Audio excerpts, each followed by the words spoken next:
어느 알프스 지역의 늦여름이 시작되었다. 며칠 전부터 강한 고기압지대가 유럽 상공에 놓여 있어서 안정된 날씨를 보이고 있다. 밤에는 찬 공기가 산으로부터 밀려 내려와서는 계곡이 온통 차가운 공기로 덮이게 된다.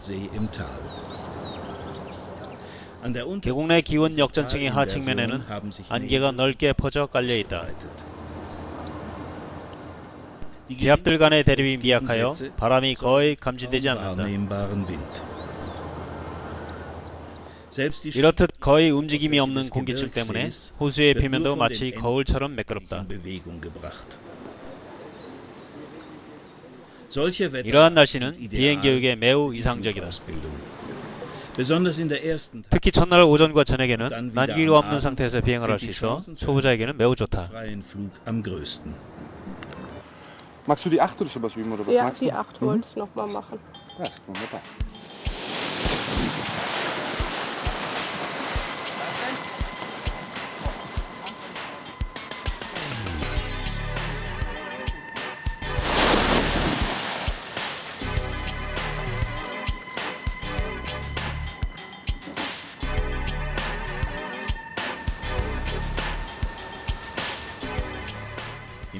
별다른 기류의 움직임이 없는 상공을 편안하게 비행하면서 많은 조종사들은 자신들이 가진 비행에 대한 꿈을 이루게 된다.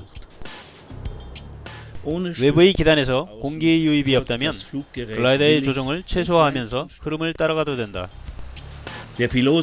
조종사는 별 부담 없이 경치를 만끽하고 다채롭게 펼쳐지는 마을을 촬영할 수도 있다. 비행의 기회와 즐거움은 이렇게 날씨의 상태에 따라 전적으로 의존한다. 늦여름의 고기압지대에서 나타나는 이러한 안정된 상공에서의 비행은 물살이 거의 없는 잔잔한 호수에서 수영을 하는 것과 흡사하다. 따라서 전혀 위험하지 않다.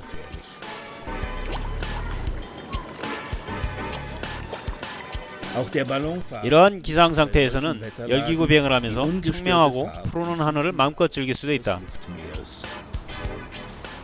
그러나 외부의 기단으로부터 강력한 영향이 미치기 시작하자마자 대기와 물살의 움직임이 시작된다. 이러한 흐름은 편류를 야기시켜서 방향의 수정을 필요로 하게 만든다. 계곡의 급류에서 수영하는 것은 해수욕장에서 수영하는 것보다 훨씬 더 까다롭다. 이는 산패탈 지역에서의 비행과 비교될 수 있다. 적당한 바람이 부는 알맞은 위치를 선택함으로써 역동적인 사면상 승풍을 타고 오랫동안 비행할 수도 있다. 불과 몇 미터 상승하지 않아도 비행에 적합한 자리를 찾을 수 있다. 난기류가 사라지고 나면 부드러운 미풍을 타고 해안을 따라 활공할 수도 있다. 풍하측에는 눈으로 확인할 수 없는 하강기류나 난기류가 숨어 있을지 모르므로 조종사는 글라이더가 산패탈 뒤로 날아가지 않도록 주의해야 한다.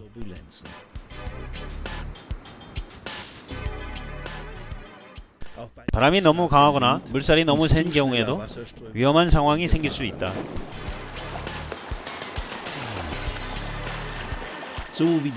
매우 거센 물살을 거슬러서 헤엄치지 못하는 것과 마찬가지로 글라이더의 비행자는 기류의 흐름에 거슬러서 비행할 수는 없다.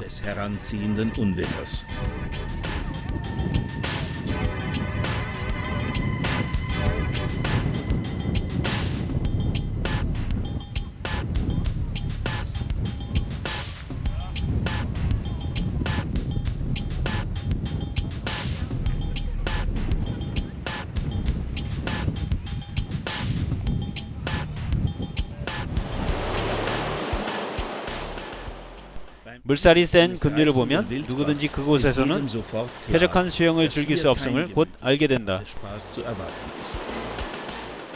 이렇듯 거칠고 위험한 비행을 두려워하지 않고 감당해낼 수 있는 극한 스포츠는 거의 없다.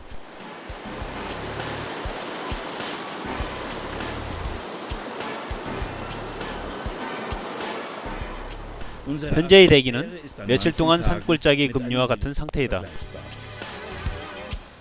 하지만 급류와는 달리 기류와 난기류는 저속 촬영 화면을 통해서만 비로소 감지할 수 있다. 따라서 그 위험과 위태로운 상황을 조종사들은 인식하지 못하거나 해결하지 못하게 된다. 열기류 비행은 마치 급류에서 수영을 하는 경우와 흡사하므로 조종사들은 그에 필요한 지식을 갖추어야 하고 기체를 잘 다룰 수 있는 능력이 있어야 한다. 경험이 많은 조종사에게는 열기류 비행은 일종의 도전이자 즐거움이다. 경험이 별로 없는 조종사들에게는 열기류 비행이 지나치게 부담이 되어 비행에 대한 흥미를 잃게 되고 자기 자신과 다른 사람들을 위험에 빠뜨릴 수도 있다. 이 지역의 날씨는 다양한 비행 경험을 쌓기에 매우 적합하다. 이 지역의 날씨는 저녁에 부드러운 열상승 기류 비행에서부터 열상승 기류의 과발달 그리고 그 위험까지 경험할 수 있을 정도로 다채롭다. 도대체 왜 이 위두상에는 날씨가 이처럼 변덕스럽고 이상한 것일까?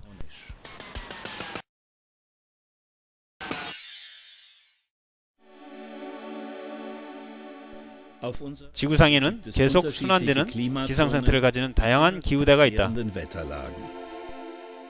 예를 들어 열대지역에서는 지구의 자전과 반대 방향으로 1년 내내 파사트라는 무역풍이 분다. 이 공기는 매우 축축하고 따뜻하다. 온난습이 이 공기는 적도의 북쪽과 남쪽에서 다시 극지방에서 이동해오는 찬 공기와 섞이게 된다. 이렇게 해서 생겨난 대규모의 기압차기가 이 지역의 변덕스러운 날씨를 만들어낸다. 세력이 강한 편서풍에 의해 이 지역에서는 고기압지대와 저기압지대가 번갈아 교체한다. 위성사진에서는 구름이 별로 없는 고기압이 나타나는 반면에 우리는 전선체계를 가진 열대성 저기압의 나선형 구름을 분명하게 인식할 수 있다. 스코틀랜드 상에 핵을 두고 있는 사이클론과 같이 대규모의 저기압지대가 우리 지역의 날씨를 결정한다.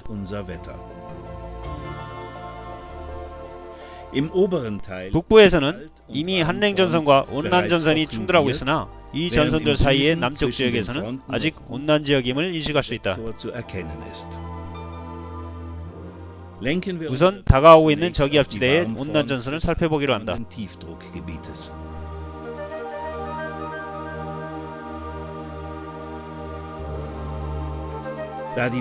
따뜻한 공기는 상승할 때 대륙 권계면까지 이르기 때문에 최초의 확인 가능한 징후는 빙정으로 이루어진 새털구름, 즉 권온이다. 여러가지 모양의 구름들이 있다. 예를 들어 새털구름은 좀 더 높은 곳에서 발생하는 바람의 회전에 의해서 생겨난다. 그러나 갈퀴 모양의 비늘구름을 더 자주 볼 수 있다.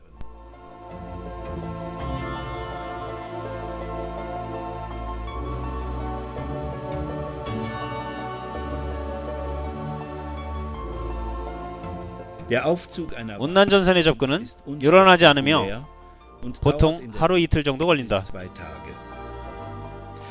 이 경우 고층과 중층의 구름층이 점차 두꺼워진다. 조종사는 서서히 시작되는 기상악화를 제대로 평가할 수 있어야 한다. 얼음 입자에 닿는 빛의 굴절로 인해 간혹 햇물이나 달무리 같은 스펙트럼이 먼저 나타나기도 한다. 햇빛이 차단되면서 또 상승 중인 온난기류에 의해 안정화되면서 온난전선이 접근하는 동안 하부의 대기는 진정이 된다. 온난 상승기류가 활발한 날을 저속으로 촬영해보면 빛을 차단하는 상승구름층이 상승기류를 점차 정지시킴을 알 수 있다.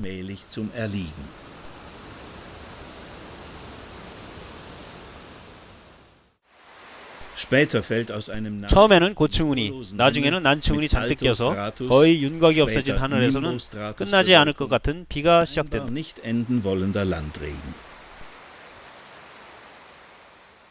다행히 온난전선은 3-4일 후에 마침내 사라지게 된다. 그런 뒤 이제는 남쪽에서 유입되는 공기로 인해 어느 정도 따뜻해진 온난지역이 접근한다.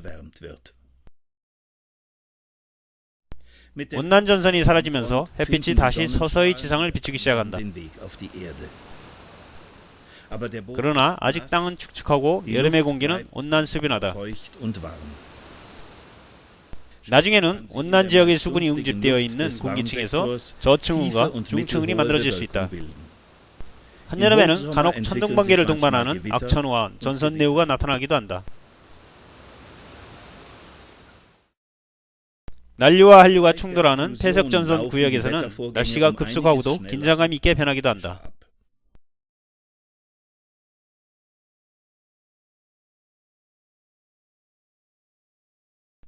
온난전선과 한냉전선이 번갈아 교대로 지나가므로 비행 기상 조건의 급속한 변화를 고려해야만 한다. 저속 촬영을 해보면 이 지역에서는 여름에 일상적으로 나타나는 한냉형 폐석전선이 불과 몇 시간 만에 접근하는 현상을 볼 수 있다.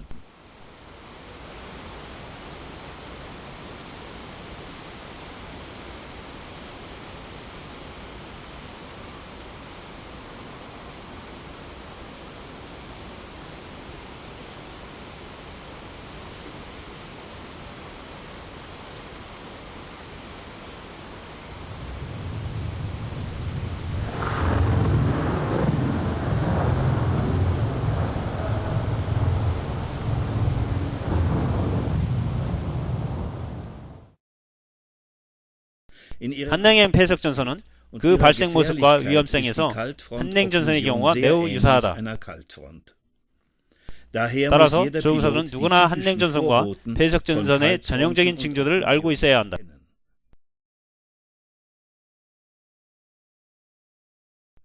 구름이 충칭에 쌓여진 줄무늬라고 부르는 충운들은 항상 날씨가 변할 것임을 알려주는 징후다.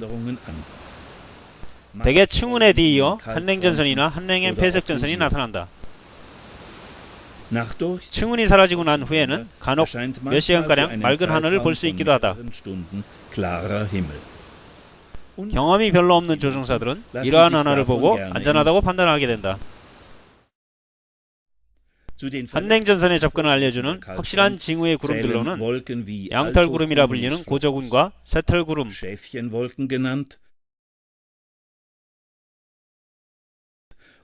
혹은 탑구름이라 부르는 고적탑상운 등이 있다.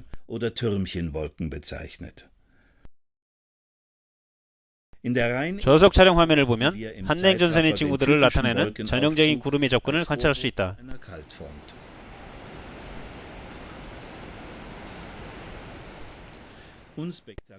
오전에는 우선 약간의 양털구름, 즉 고저군이 조용히 나타난다.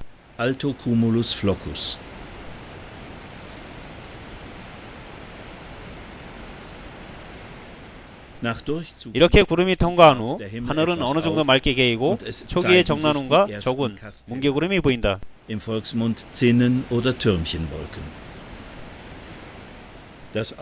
현재의 날씨가 일시적으로 맑고 청명하다고 하더라도 이렇게 분명한 기상 징후들이 나타나면 모든 비행자들은 비상사태에 대한 준비를 해야 한다.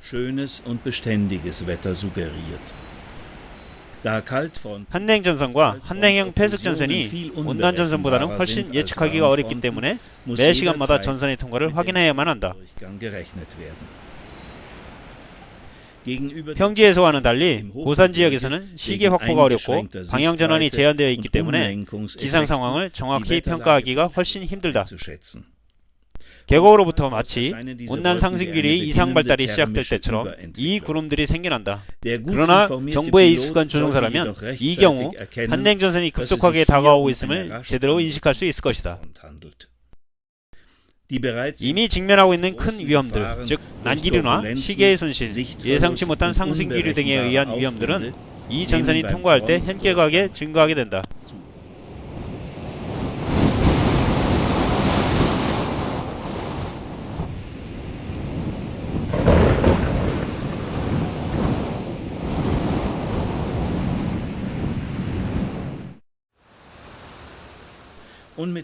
한냉전선이 접근하기 직전에는 가끔 구릉이나 산원지리 등에서 난기류와 시계가 나빠지는 짙은 안개군이 생긴다. 게다가 앞에 쌓여있는 공기는 밀려오고 있는 한냉전선에 의해 상당히 넓게 퍼져나간다. 행글라이더와 패러글라이더 비행자들은 매우 천천히 이러한 위험에서 벗어날 수 있을 것이다. 갑자기 밀려오는 한냉전선은 산피타를 따라 흘러들어가 계곡 사이 평지에까지 팬과 난기를 생기게 한다. die bis zur Talsohle reichen.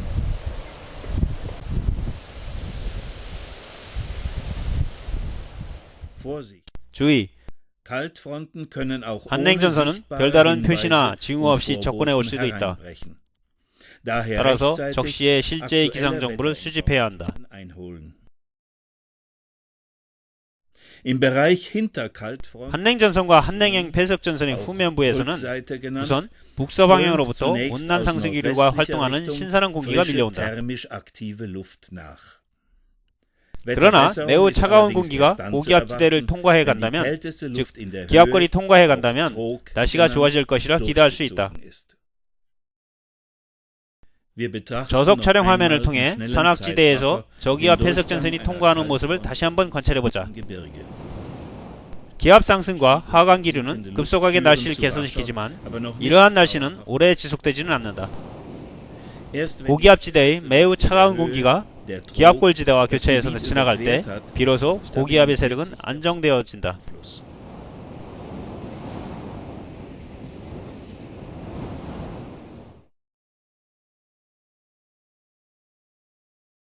Im 평지에서의 후면 기후는 특히 장거리 구간을 비행하는 비행사들에게 좋은 평판을 받고 있다. Ruf. 온난 상승 기류와 활발한 기류에서는 강력한 난기류의 상승으로 인해 간혹 구름길이 만들어지기도 한다.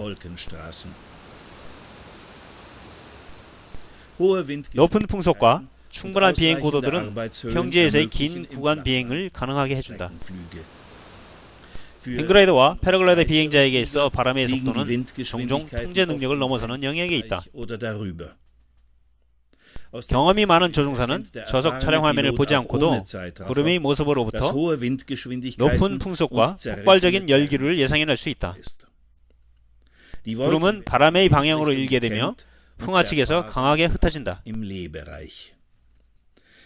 가장 좋은 상승은 대부분 바람이 불어오는 방향에 있는데 이는 바로 이곳에서 구름들이 상승기류에 의해 공급되기 때문이다.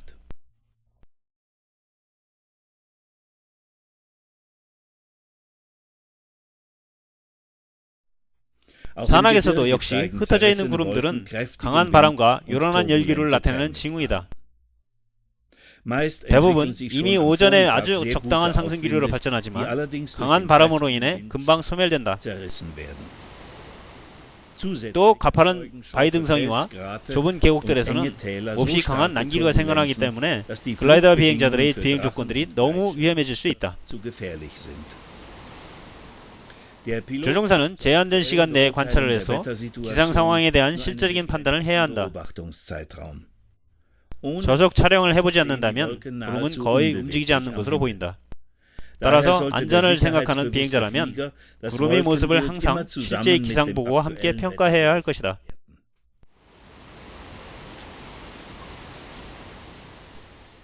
풍속이 확실하게 미약해졌을 경우에 비로소 다시 위험 없이 비행할 수 있다.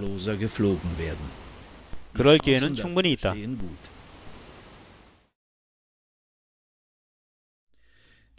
한냉전선의 후면에서 흘러오는 공기는 이제 급속하게 고기압의 영향에 들어간다.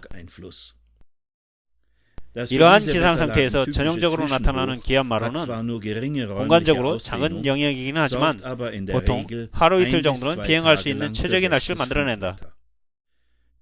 예를 들어서 만일 아열대성 고기압대인 아지레스 고기압에 이르는 연결띠가 만들어진다면 여름에는 적당한 전제 조건 하에서 기압마루는 활공장의 기압이 된다.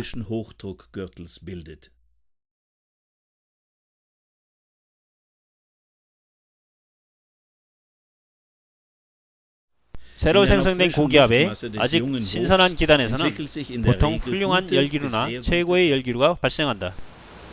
풍속은 줄어들게 되고 이제 글라이더 비행자들에게 더 이상의 위험은 없다. 강력해진 하강기온 역전층이 고기압의 과도한 발달에 의한 위험을 막아주는 동안에 적당한 햇빛은 구름의 하단을 상승시킨다. 평지에서도 역시 목표 비행이나 배풍을 이용한 장거리 자유구간 비행할 수 있는 이상적인 조건들이 제공된다. An diesem Tag 이날 독일에서는 글라이더를 타고 200km 이상 먼 거리를 비행하는 구간 비행이 실행되었다. dahin weiteste Streckenflug mit einem Gleitschirm durchgeführt.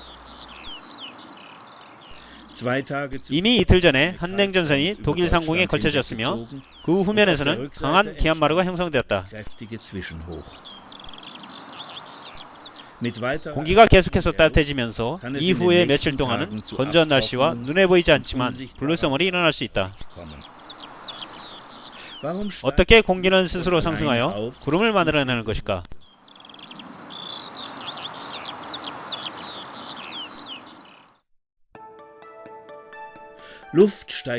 주변의 공기보다 더 따뜻해진 공기는 스스로 상승한다. 이때 공기가 이슬점에 이를 정도로 차가워진다면 공기는 응결된다. 열기류 비행의 비결은 상승기류에서 최상의 상승 영역인 코어를 찾아내고 가능한 한 오래 이용하는 것이다. und möglichst lange zu nutzen.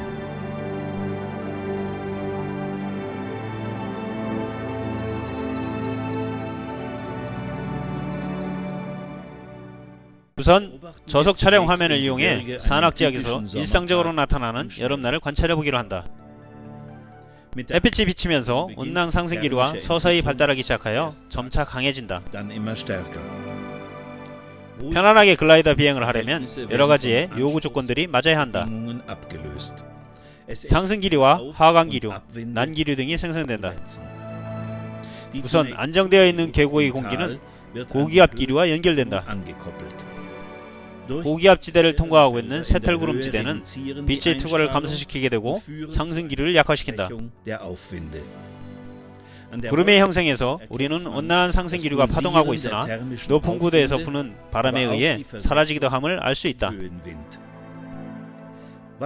그러면 열기를 생성시키는 전제 조건들은 무엇인가?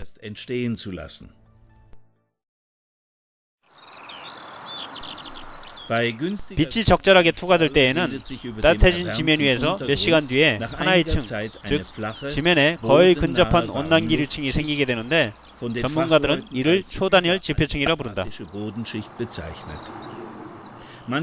간혹 이 지역에서도 이 현상을 확인해 볼 수 있는데 지상 40m 높이의 공기층까지도 공기가 흔들림을 알아챌 수 있다. 물이 들어있지 않은 뜨거운 주전자에서 김이 피어오르는 것처럼 이 지표층 내에서는 아즈랑이가 피어오른다. 간혹 초단열층에서 특히 따뜻한 공기 기둥이 생겨나서 위쪽으로 상승하기도 한다. 이것이 바로 열상승 기류의 시작이다. 바람이 불 때에는 종종 새로운 구름이 같은 자리에서 만들어지기도 한다. 이 구름들은 약동하고 있는 열기류의 발원지에서 생성되는데 이 발원지는 동일한 시간 간격을 가지고 나타나는 지면의 온난기류 기둥에서 시작된다. 꼭 필요한 온난기류의 발생 조건은 지면이 여러가지 방식으로 서서히 데워지는 것, 더 정확히 말하자면 지면이 태양의 열기를 받아들여서 그 위에 깔려있는 공기에 그 열기를 전달해주는 것이다. 예를 들자면 잘 염은 곡물은 열기류의 훌륭한 발생 원들 중 하나인데 왜냐하면 햇빛이 수많은 줄기들과 아직 매우 건조한 상태인 넓은 곡물의 표면을 데워주기 때문이다. 보다 더 중요한 것은 줄기들 사이에 빽빽히 들어찬 습한 공기들이다. 그 공기는 바람이 부는 날에도 방해받지 않고 스스로 데워질 수 있다. 유럽에서는 곡물밭의 온도가 밭의 외부보다 7도가량 더 높게 측정된다. 이 경우 공기는 이미 2도 정도 더 높게 데워져서 지표층에서 떠오르기에 충분하다. 종종 소위 이탈 지점보다 더 서늘한 경계면들이 열기류 공기 기둥의 이탈을 도와준다. 예를 들어 나뭇잎들이 수분을 증발시키고 태양이 지표면에 거의 도달하지 않기 때문에 숲들이 더